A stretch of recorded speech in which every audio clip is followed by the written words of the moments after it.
to Fool Us. Every great show has a grand finale, and ours is no different. Here to take us home, along with two members of our studio audience who look like they can handle a screw gun, are the legendary Penn and Teller. We have a couple of do-it-yourselfers from the audience who are handy with screw guns. We've had the audience examine this box and sign it. We're tell you a little bit of story about solitary confinement, a horribly cruel and sadly not unusual punishment. Here's where the story goes.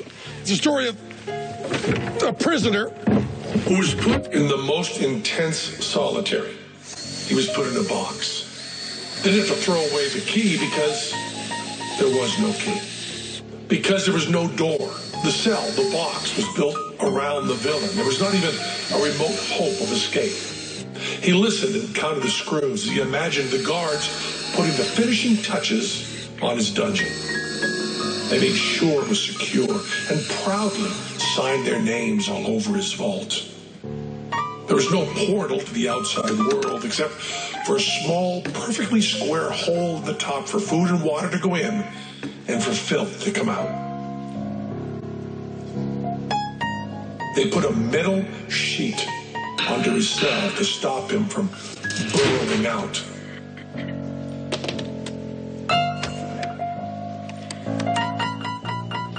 The box was too heavy for the guards to lift, and there certainly was no concern for his comfort.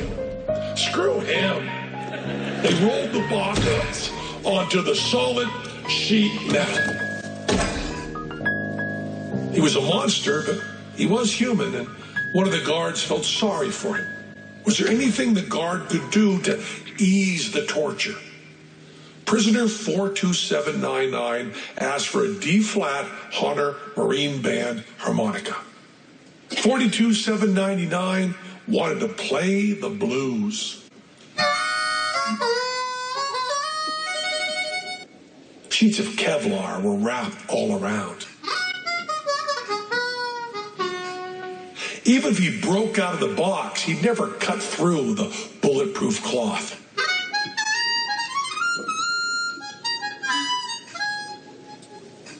After a while, another guard felt some sympathy and asked if there was anything else that could ease the pain. 42799 asked for a shaving mirror. Now he could see the reflection of one small corner of the prison yard. The prisoner imagined as he played he was accompanying another prisoner's magic act. The magic prisoner would take a bandana, maybe a red bandana.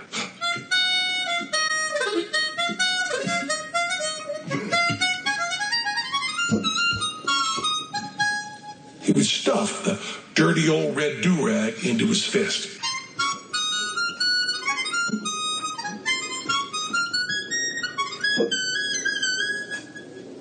And it burst into blue.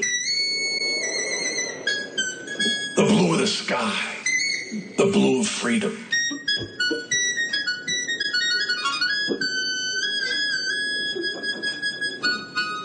And the prison do-rag was gone.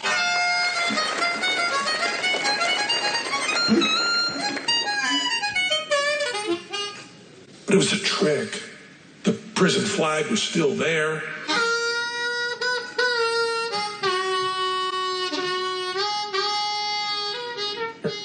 And then, gone again.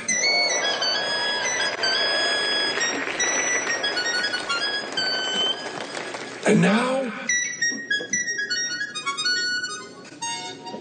the do-rag was in his pocket.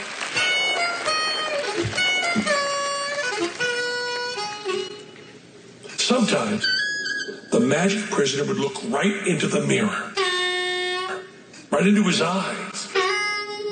Magic just for him.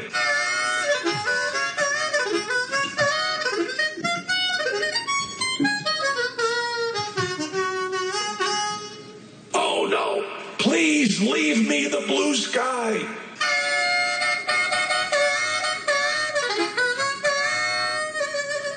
But that's not how it works in magic or in prison. We're all stuck forever between the dirty red bandana and freedom blue.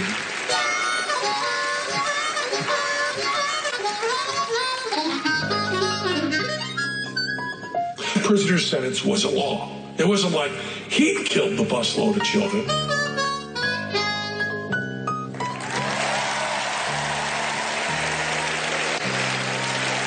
When the magic prisoner left, he asked the guards to let him know if the prisoner in solitary ever got out.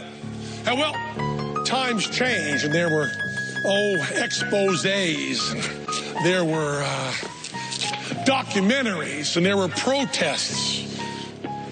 Also, the Freedom Blues, played by prisoner 42799, was recorded by one of the guards. It was played on the internet and became a little bit of a hit. So when the laws changed and 42799 was finally going to get out of the box, large group of people had gathered. There were TV cameras and a crowd, and they all gathered around to finally see the most magical prison.